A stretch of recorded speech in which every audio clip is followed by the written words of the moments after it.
Hello and welcome to everyone. Today our guest is MMA fighter Dustin Joynson. Dustin, thank you so much for joining.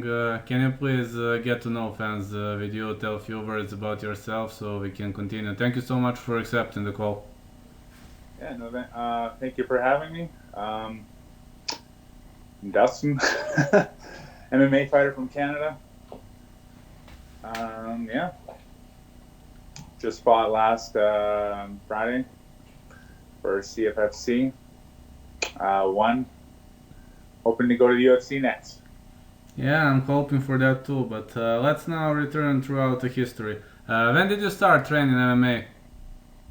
I started training MMA at Zuma school here in Victoria, BC. I was there for around 12 years.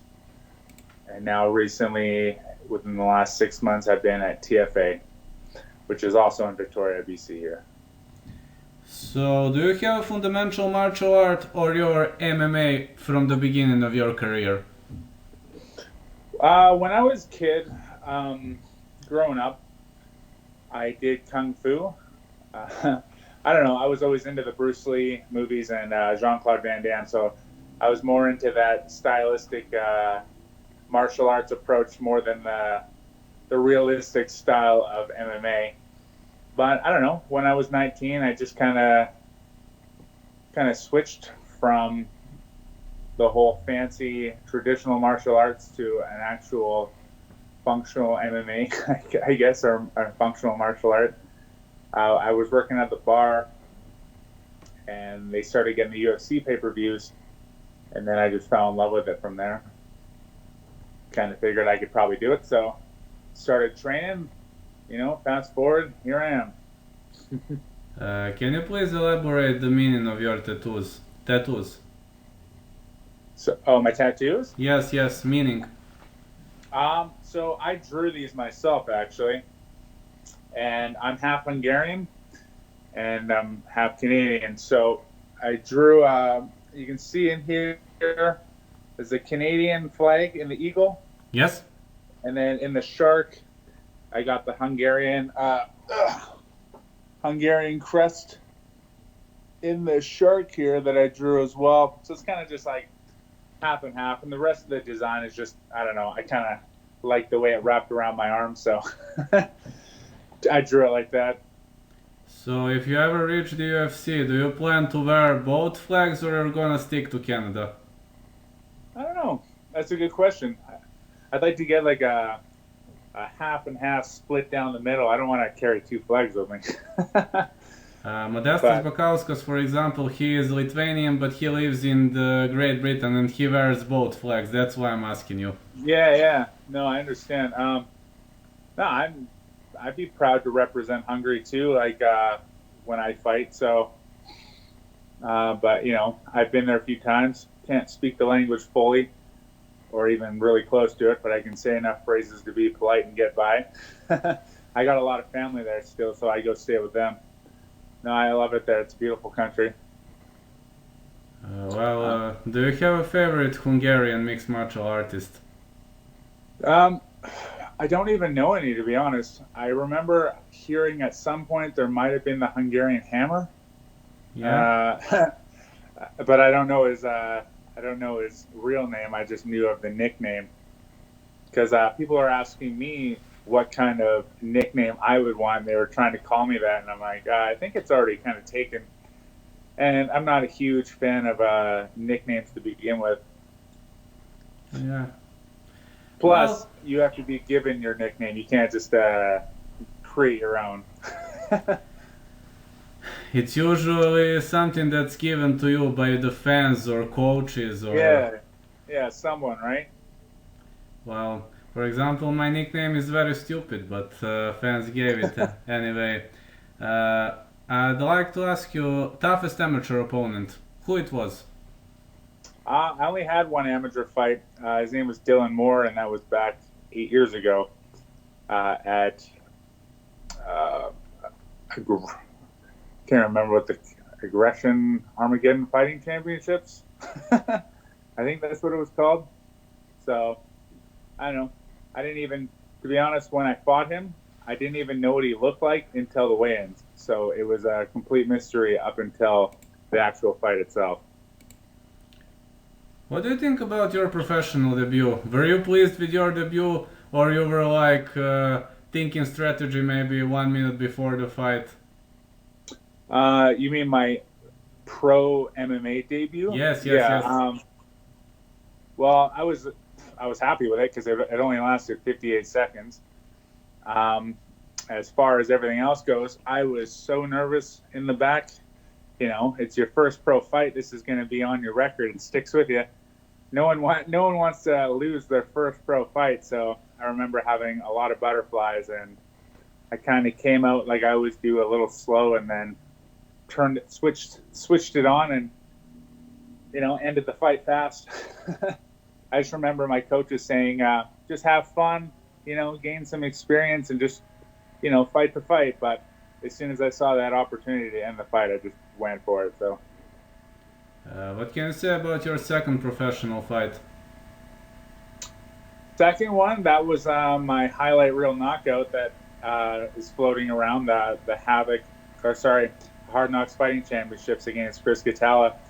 At that point, I hadn't fought in 3 years, but I'd had 7 fights kind of fall through the cracks among that time. It was a huge fight for me and a great experience, especially considering how viral the fight went afterwards. So yeah, it was amazing. I don't remember being that nervous for that fight for some reason. I'm always nervous, but that fight especially, I just feel like I felt good going into it. What can you say about your fight against Jared Henderson? Were you pleased with that one? The fight against Jared Henderson ended real fast. I cut him in 2 spots, one above the eye and the other along the temple, and he was bleeding real bad. And that was the first punch.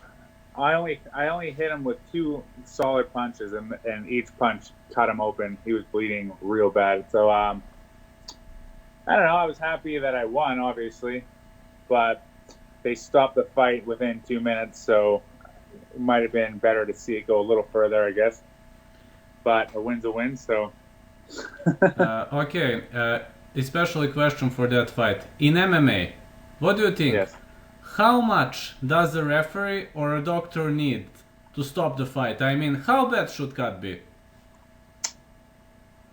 It's a good question. I think if it's like actively affecting your vision, like if you can't see anything, then that's probably a good time. It also depends. Like, I don't know how bad it needs to be for cosmetic damage, like to leave permanent damage on your eye or face.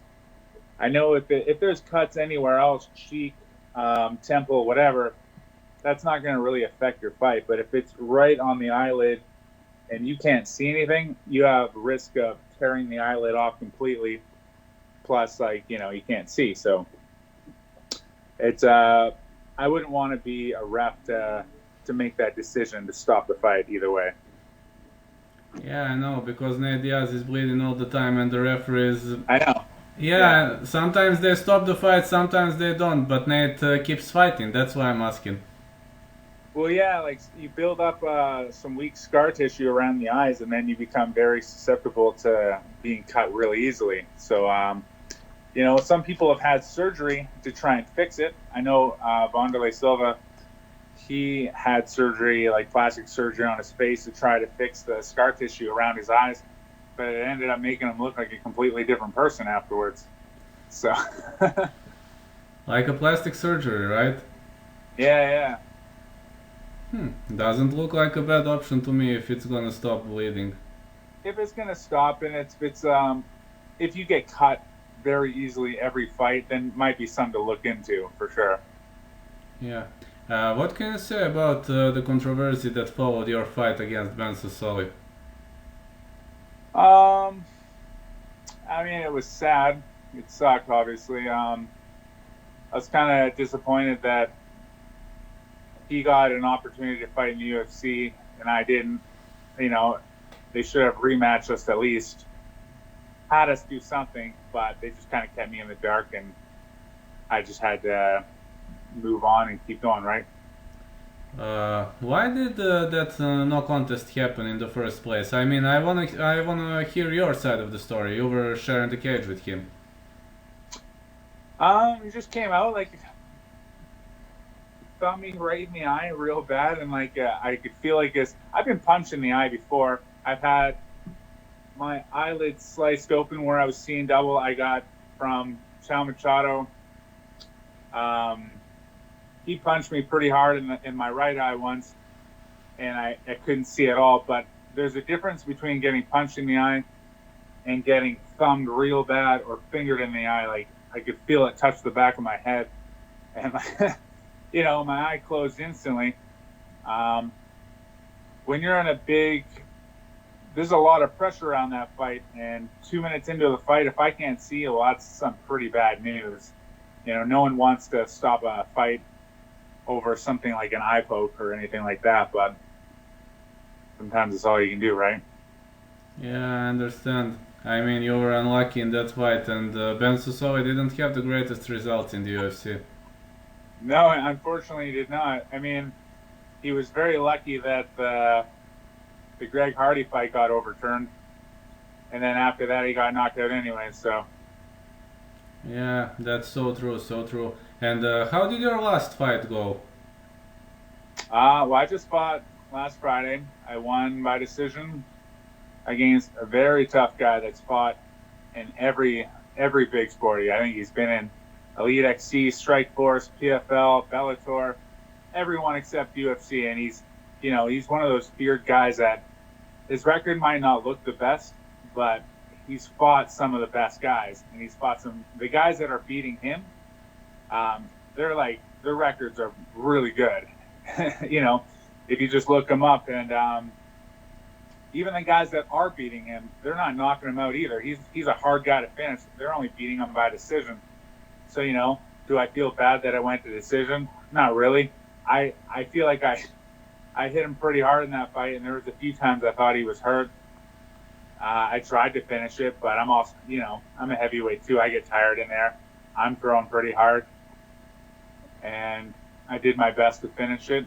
So I'm happy with my performance, and I'm happy with the outcome, and I'm happy to get a win over a solid guy like Carl. So. How's the feel when you constantly punch the guy and he doesn't want to go down?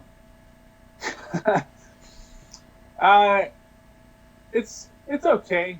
I mean, it's different because in other fights, when I've hit them, you can really feel their impact, like the impact you have on them when I hit them and I know they're hurt. With him, I just kept hitting him and I felt like he was hurt, but he never really went down or wobbled or buckled or anything like that. He just kind of just kept taking it. So I just, as a fighter, I just got to keep throwing punches and keep hitting him until the fight's over. Excellent. That's all you can do, really. That's alright, you got through it. So, what do you think now? Would you get another invitation for Contender, or you know nothing about your future plans at the moment? I know nothing about it, but at this point, I'm really hoping the UFC will pick me up. Come on, UFC. I'm number one in Canada. That's outside of big promotions. For the regional circuit, I'm number one heavyweight in Canada right now. So, I feel like I'm ready for the UFC. I want to showcase what I got, and yeah. Would you like to greet someone? Is there something we missed to say in this interview? Greet someone? Yes? Well, I'd like to thank my management for getting me the opportunity at Matt Dodge, Dodge Sports. I'd like to thank my team at TFA for believing in me and pushing me so hard for, this last fight. I think they put a lot of work into me to really focus in on getting my conditioning and getting my skills up to par, for what I needed. I'd also like to thank a few of my sponsors. Universal Supplements has always been there for me. They support me all year, every year. He's just like family to me. So them as well. That's yeah. All right. Thank you so much for this interview. I will start creating video. I hope in few hours it will be on. Just to create finishing. Hope to post it today. No problem. Thank you for having me on here. No problem. Have a great day. I hope you will fight in the UFC soon. Yeah, me too. Right. Goodbye. Thank you.